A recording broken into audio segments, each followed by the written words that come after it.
Legislature, executive, judiciary, ये है first 3 pillars of democracy. और चौथी पिलर है मीडिया।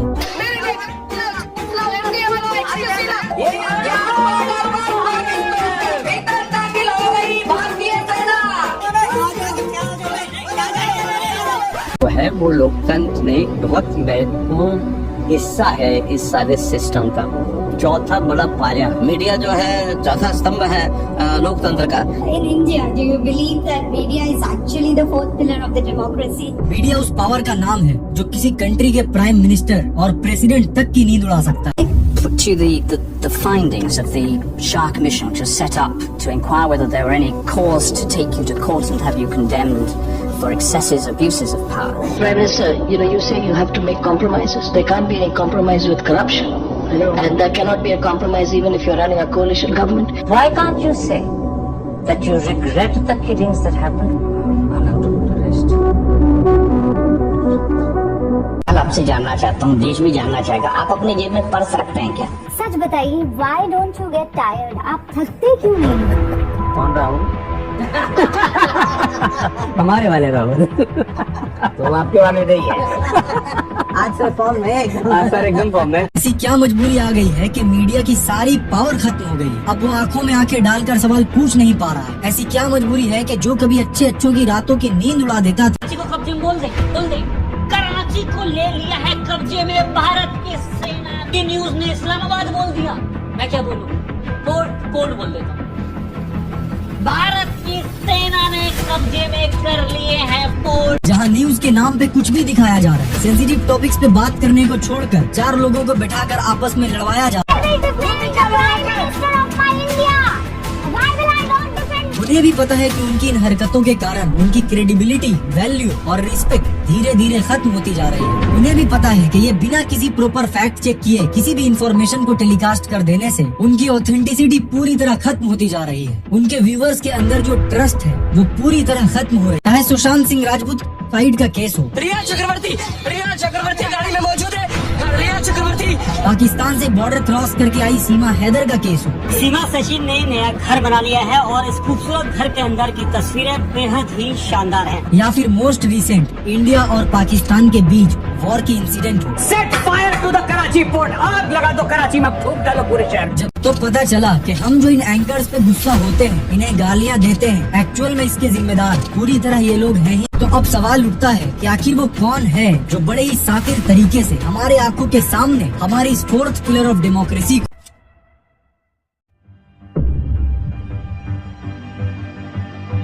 डेमोक्रेसी यानी किसी भी कंट्री का अल्टीमेट पावर उस कंट्री के रह रहे लोगों के हाथ में होना। और जिस तरह किसी भी चीज को स्टेबल रहने के लिए उसकी रूट मजबूत होनी चाहिए, उसके कुछ स्ट्रॉन्ग पिलर्स होने चाहिए, इसी तरह डेमोक्रेसी को स्टेबल रखने के लिए भी टोटल 4 पिलर्स हैं। पहली पिलर है लेजिस्लेचर, यानी एक ऐसी एंटिटी जो एक डेमोक्रेटिक कंट्री में लॉज, रूल्स एंड रेगुलेशंस बनाने की पावर रखती हो। ये होते हैं वो लोग जिन्हें हम आम जनता खुद अपनी विल से चुनते हैं ताकि ये हमारी सिचुएशन को समझकर हमारे लिए जो बेहतर है उसके अकॉर्डिंग लॉ बनाए। और ये होते हैं मेंबर्स ऑफ पार्लियामेंट। दूसरी पिलर है एग्जीक्यूटिव, यानी ऐसी एंटिटी जो पास किए गए लॉज को इम्प्लीमेंट करती है और इनके हाथ में कंट्री की सारी रिसोर्सेज होती है। ये होते हैं प्राइम मिनिस्टर, कैबिनेट मिनिस्टर्स या किसी कंट्री में प्रेसिडेंट। तीसरी पिलर है जुडिशियरी, यानी एक ऐसी एंटिटी जो ये इंश्योर करती है कि उस कंट्री का हर एक इंसान, फिर वो चाहे कॉमन मैन हो, लेजिस्लेचर का मेंबर हो या एग्जीक्यूटिव का मेंबर हो, उस कंट्री के रूल बुक के अकॉर्डिंग चल रहे हो, यानी उस कंट्री की कॉन्स्टिट्यूशन। और अगर कोई लॉ,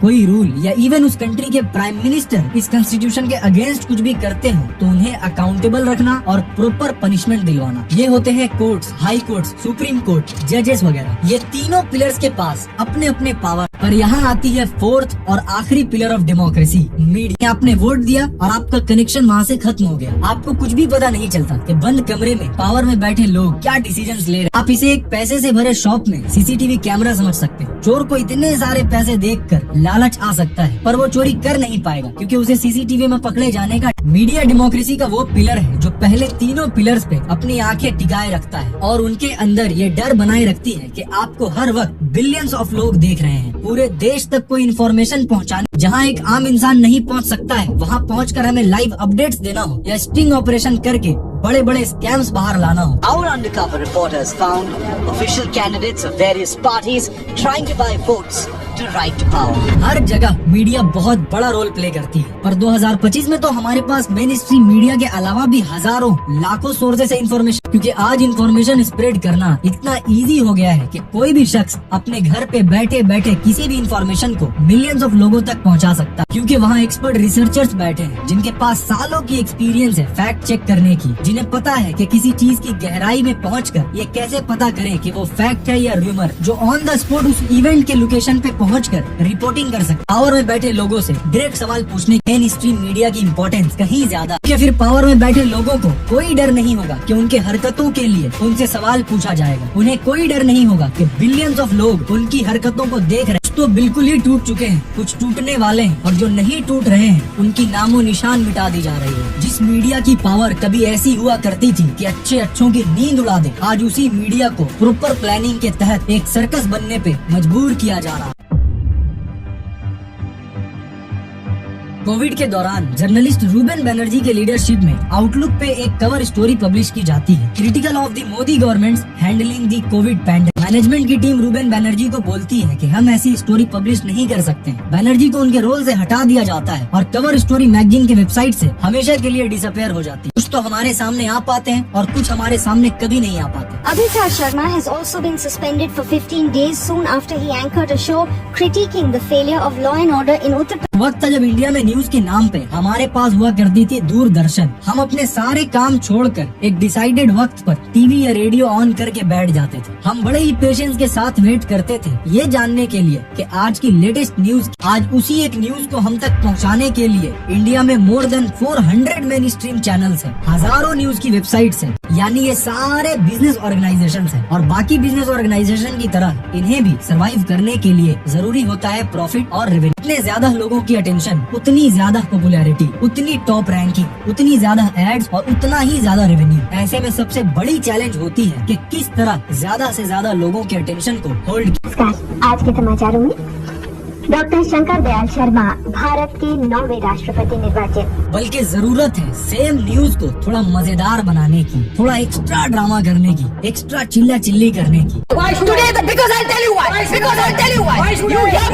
ऐसे में अगर एक चैनल चीजों को थोड़ा ड्रामेटिक बनाती है तो ज्यादा से ज्यादा लोग उसी चैनल को देखने लगते हैं। काम करते हैं हम भी उसी चैनल की तरह सिंपल चीजों को थोड़ा ड्रामेटिक करते हैं। जिस मीडिया का मेन काम न्यूज बताना था, आज वो डब्बे में जा चुका है और पूरी फोकस ज्यादा से ज्यादा ड्रामा और चीजों को एग्जैजरेट करने पे शिफ्ट हो चुकी है। आज मेन स्ट्रीम मीडिया को सर्कस बना। जब आप किसी एक चैनल पे न्यूज देख रहे हो पर गलती से आपने किसी और चैनल पे स्विच कर लिया और आप देखते हो कि भाई यहाँ तो काफी अपडेटेड इन्फॉर्मेशन दी जा रही है, मैं जिस चैनल पे न्यूज देख रहा था वहाँ तो ये इन्फॉर्मेशन अभी तक पहुँची ही नहीं है। ये हमारे चैनल पे एक्सक्लूसिव है, कोई चैनल आप तक इतनी फास्ट ये इन्फॉर्मेशन नहीं पहुँचा पाए, क्योंकि उनके ऊपर प्रेशर है कि कहीं जब तक इस न्यूज को वेरीफाई करें, जब तक इस इन्फॉर्मेशन की फैक्ट चेकिंग करेंगे, तब तक कोई और चैनल इसे टेलीकास्ट न कर दे। क्योंकि हम ऑथेंटिक और फैक्ट चेकिंग को छोड़कर फास्ट एंड ड्रामेटिक न्यूज को ज्यादा प्रायोरिटी दे रहे हैं। हम ऑथेंटिक न्यूज चैनल को छोड़कर उन्हें देखना पसंद कर रहे हैं जो हमें ज्यादा से ज्यादा इंटरटेन कर रही है। पर ये भूल जा रहे हैं कि मेन स्ट्रीम मीडिया हमारे इंटरटेनमेंट का सोर्स नहीं है, उसके लिए मूवीज बनाई जाती है और भी कई सारे सोर्सेस हैं एंटरटेनमेंट के। यानी ज्यादा से ज्यादा न्यूज चैनल्स की ओनरशिप कुछ गिने चुने बिलियनर्स के पास। जिन 400 प्लस चैनल्स की बात हमने की थी, एक्चुअल में उनमें से मेजोरिटी ऑफ चैनल्स को ओन करने वाली बस 5-6 कंपनीज ही हैं। For example CNN, News 18, CNBC, TV 18, first post वगैरह, इन सब को ओन करने वाला रिलायंस इंडस्ट्रीज है। Times of India, economic times, Navbharat times, mirror now, ET now वगैरह इन सब को कंट्रोल करने वाला द टाइम्स ग्रुप है। जी न्यूज, जी बिजनेस, वियॉन, DNA वगैरह इन सब को ओन करने वाला जी ग्रुप है। आज तक India today, business today, Lalan top, good news today जैसे बड़े प्लेटफॉर्म्स को ओन करती है इंडिया टुडे ग्रुप। इन मेन चैनल्स के अलावा सारे रीजनल लैंग्वेजेस के टॉप चैनल्स भी इन्हीं कंपनीज के अंदर आते हैं। साउथ की सन ग्रुप साउथ के ऑलमोस्ट सारे बड़े बड़े न्यूज चैनल्स को ओन करती है। साथ ही 2022 में अडानी ने NDTV के 65% स्टेक्स भी बाय बाय कर लिए। Gautam Adani is in the midst of a takeover of NDTV. और इन कॉरपोरेशन के मीडिया के अलावा भी बहुत सारे बिजनेसेस होते हैं, इंफ्रास्ट्रक्चर, ऑयल, एनर्जी, टेलीकॉम। अगर इन दोनों ने हाथ मिला लिया तो गवर्नमेंट को भी फायदा है, उनसे कोई न्यूज चैनल हार्श सवाल नहीं पूछेगा, और इन फेमस कंपनीज को भी फायदा है, इन्हें अपनी बिजनेस में ज्यादा लीगल इश्यूज फेस नहीं करना। नतीजा होगा रूबेन बैनर्जी, नतीजा होगा रवीश कुमार, नतीजा होगा प्रसून बाजपेयी, और ऐसे नामों की पूरी लिस्ट पड़ी है। ऐसे में ना चाह कर भी मीडिया को एक सर्कस बनना पड़ रहा है। न्यूज को डब्बे में रखकर लोगों को चीप इंटरटेनमेंट देना पड़ रहा है, ताकि लोग इंटरटेन होते रहें और ज्यादा सवाल न पूछें। इसी वजह से पिछले कई सालों से मीडिया पॉलिटिशियंस को ग्लोरीफाई करने लगे। आप अपने फैक्ट्स हर कैमरा पे बदल लेती हैं, ऐसा क्यों सीमा है? और जो इन टॉपिक्स पर थोड़े ओपन होकर क्वेश्चंस पूछते हैं, उन्हें एंटी नेशनल, एजेंडा ड्रिवन कहा जाने लगा है। उन पर लीगल एक्शंस लिए जाने लगे हैं। ऑनलाइन हैरेसमेंट और सोशल मीडिया पे क्रिटिसाइज किया जाता है। Extremely common in India. Dozens of journalists have been targeted, including me. The whole idea of journalism was based on a public that will respond to our journalism and then ask questions of the government. What is happening today is that people are asking questions of us. Why are these people doing these stories? What is their intention? What are they looking for?